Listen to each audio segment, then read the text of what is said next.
いやー iPad 読書はかどるわー。こんにちは、とばらぐです。というね入りから入るんですけども、今回の動画はこのねタイトルにもある通り Amazon の Kindle Unlimited についてちょっとね、トバログ的な使い方活用法みたいなのを紹介していこうと思います。というわけで皆さん早速なんですけど Kindle Unlimited を使いこなせてますか？プライムデーで入ったんだけどそんなに使ってないんだよな。読みたい本が対象じゃなくてすぐ解約しちゃったんだよね。はいっていう声も聞こえてくるんですけども、今回はトバログ Kindle Unlimitedサービスローンチからねずっと継続して使い続けているので、こんなシーンで使えるんです、こういうシーンでベストなんですよっていうのと、あとこういうところでも意外と使えそうみたいなね、そういうシーン別の活用法を踏まえて紹介していこうと思います。癖はあるんですけどすごくいいサービスだと思うので、最後までね動画を見ていただけると嬉しいです。それでは行ってみましょう。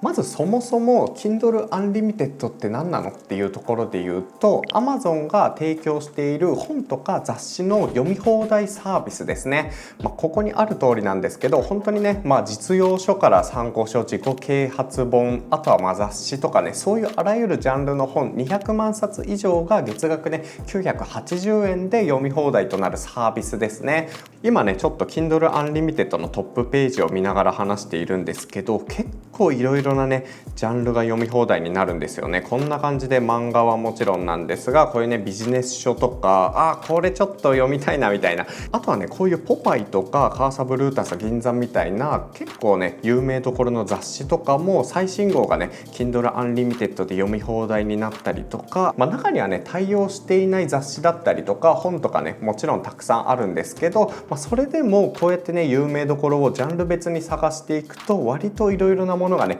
対象っていうところが本当に最高のサービスだと思っています。本当に iPad だけで家にいながら、なんなら今オーストラリアにいるんですけど、オーストラリアにいながらあらゆるね本が読み放題になるっていうところで、これが月額980円で使えるのがめちゃくちゃいいサービスですね。個人的には本当に気に入っています。こういうね雑誌とか本の読み放題サービスみたいなのって他にもあったりするんですけど、なぜ Kindle Unlimited を推しているのかっていうと、その理由はざっくりこんな感じですね。まず1つ目なんですけど、強みとしてはやっぱり雑誌以外のコンテンツ、書籍もね読み放題になるっていう点ですね。例えばビジネス書みたいなのって僕結構読んだりするんですけど、そういうのもね本屋さんとかで見かけて気になっていて、ちょっと気になってたんだよなみたいなのも意外とね対応してたりするんですよ。こんな感じで、例えば読み放題タイトルの中で投資とかにするとこんな感じで、Kindle Unlimited だけが対象になっている本がそのジャンルの中から選べるんですね。例えばこういうやつみたいになんとなくちょっと気になってたんだけどまだ買えてないんだよなみたいなのとかも意外とね対象になっていたりするので、そういうね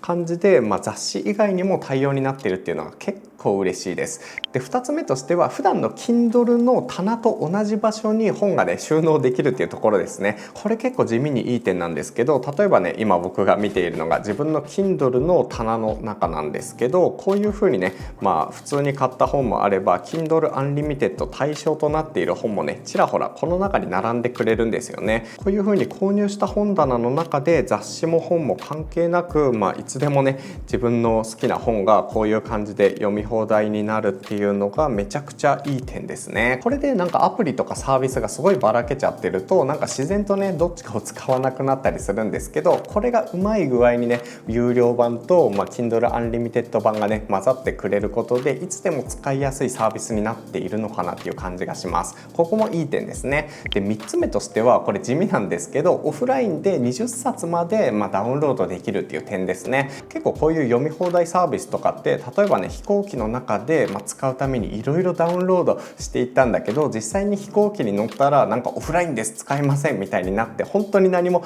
見えなくなるっていうサービス意外とあるんですよ。そういう点でも Kindle だったら、Kindle Unlimited 本もね20冊までオフラインにダウンロードしておけるので、例えばね機内の中で本が読みたい、雑誌が読みたいってなってもこの中にね、保存しておけるので通信環境がないところでも使えるっていうのが嬉しいですね。結構ね僕の場合いろいろなところに飛行機で旅するのが好きなんですけど Kindle Unlimited は本当にね飛行機の中での過ごし方としてめちゃくちゃいい感じです。何回も言うんですけど注意点としてはやっぱりね対象となってる本だけっていうくくりではあるんですけど、結構いろいろなね書籍が対応になってるし、980円っていう1冊書籍を買うよりも安いぐらいで抑えられるっていうところがねやっぱり使い続けてる理由ですかね。はい、っていう感じで、Kindle Unlimited についての紹介はいろいろとしたんですけども、実際どういう風に使っているの、活用法はみたいなところを紹介していきます。はい、というわけで早速ねトバログ的な活用法を4つのシーンぐらいですかね、よく僕が使っている使い方に分けて紹介していこうと思います。まずおすすめしたい使い方1つ目としては、ざっくりね知りたいこととか勉強したいなっていうジャンルに対して焦点を絞ってそこでね本をいくつかザッピングするっていう使い方ですね。例えば最近の僕で言うと新 NISA ですね。2024年の初めからね今まで NISA と積立 NISA で分かれてたものが合体して新 NISA っていう一つの括りになったんですけど、これってぶっちゃけ何が違うのとか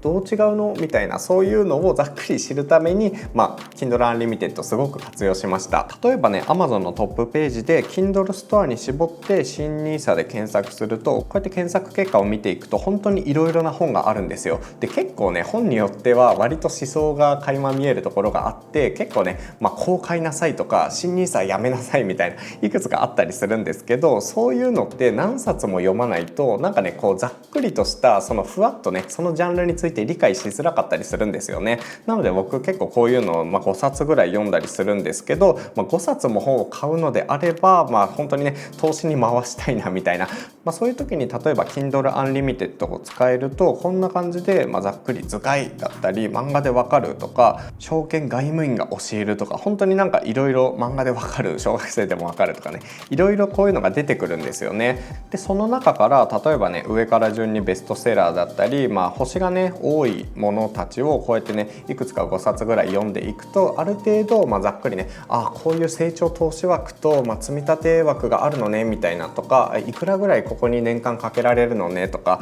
本当にいろいろな情報、定量情報だったり訂正情報みたいなたくさんね自分の中でこう咀嚼することである程度ね解釈できる気がするので、結構ね知らないジャンルについてはこういう使い方することが多いですね。あとちょっと前だったら例えばね確定申告とかあると思うんですけど、確定申告とかも Kindle ストアでね調べるといろいろ出てくるんですが、この中から Kindle Unlimited 対応のやつとかで絞って、ある程度ね読んでいくと、こんな感じでいくつかの本がね結構ね個人のクリエイターの人とかもいるんですけど、こういうね、有名な出版社のムック本が出てきたりとか、こんな感じでざーっと読むだけでも結構理解はしやすいんじゃないかなと思うので、そういう使い方が結構おすすめですね。個人的な使い方としては併用してね動画も見たりするんですけど、動画を見る前にある程度専門用語とか、こういうもんだっていうのをね知っておくと、そういう動画とかも見やすくなったりするので、結構ねこういう使い方おすすめですね。本当に最近は Google 検索とか SNS とかもね割とアルゴリズムがバグってる感じがあるので、ハックされすぎちゃってる感じがあるので、一周回ってね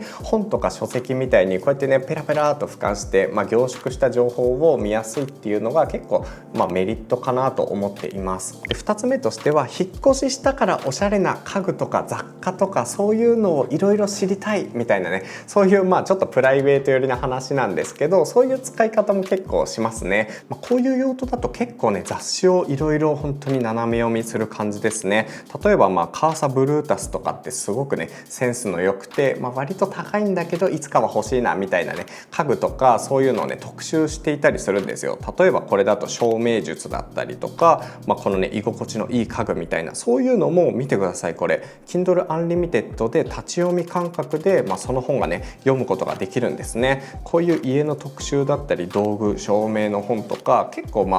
過去回に遡っていろいろな本が読めるっていうのがめちゃくちゃいいですね。あとは例えばポパイもねこんな感じで最新号の新生活とファッションみたいなのも読めるし、こういうね世界のかっこいい部屋とその秘密うわー見てみたいなのとか、あとこっちに遡っていくと過去にねやっていたこの部屋とシティボーイみたいな、結構いろいろな人のセンスのいい人のね部屋の中を取材して、その中で道具とか持ち物とかそういうの刺激をね与えてくれる系のやつもなんとこれ Kindle Unlimited で読むことができます。もしくはねもう少し手に届きやすい実用品が知りたいとかだと、このね雑誌のモノクロとかが結構本当にたくさんのものをねいろいろ見せてくれる感じで、こうね実際に取り入れやすい感覚でこのモノクロとかだとこういうのをね紹介してくれるので、こういうのもなんか物欲満たしたいんだけど買いたいものがないんだよねみたいな時に読むのにすごくいい感じですね。我々 YouTube もそんな感じなんですけど、本の方がぶっちゃけ俯瞰的にねザーッとか見やすかったりもするので、結構ねこういう風に雑誌をバーッと読んだりする時にも使いますね。で雑誌読み放題サービスと違ってこれね最新刊だけじゃなくて本当に何年も前にね遡って過去回も読めたりするので、そういうのを本棚にね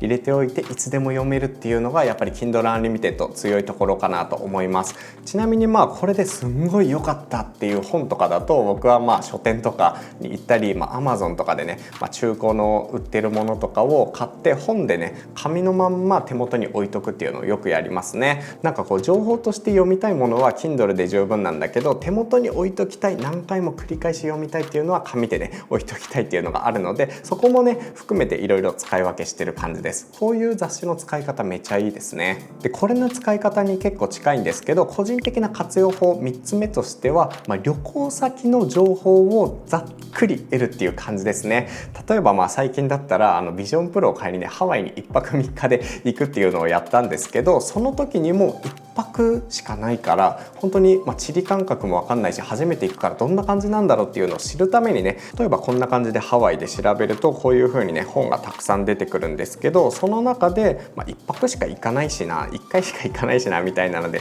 ちょっとね調べるとこんな感じでルルブとかもホノルルの最新号とかが見れたりするんですよね。人気インフルエンサーが教えるどんな感じなんだろうってところなんですけど、そういうちょっと気になったのもちょっと気になるぐらいで気軽にね本の内容が読めたりするので、そこがやっぱいいですね。あとはそれ以外にもこういう風にねグルメガイド、ローカルグルメガイドとかハワイ愛から生まれたものたちみたいなね、こういう風にいろいろな角度ジャンルからその一つのことを知るっていう、最初の話と近いんですけど、旅行先とかを調べるためにもめちゃくちゃおすすめですね。でこういうのも気になるスポットがあったら後でねウェブ検索をして個人のブログを読んだりとか、YouTube でね、そういう情報を得るっていう、もっとよりリアルな感覚で知ることもできるので、そういう最初の取っかかりみたいな使い方としてもおすすめかなと思います。で続いて個人的な活用法4つ目としては絵本ですね。絵本に関しては紙で買えよっていう感じだと思うんですけど、今僕オーストラリアにいて日本語の絵本が買えない状況なんですよ。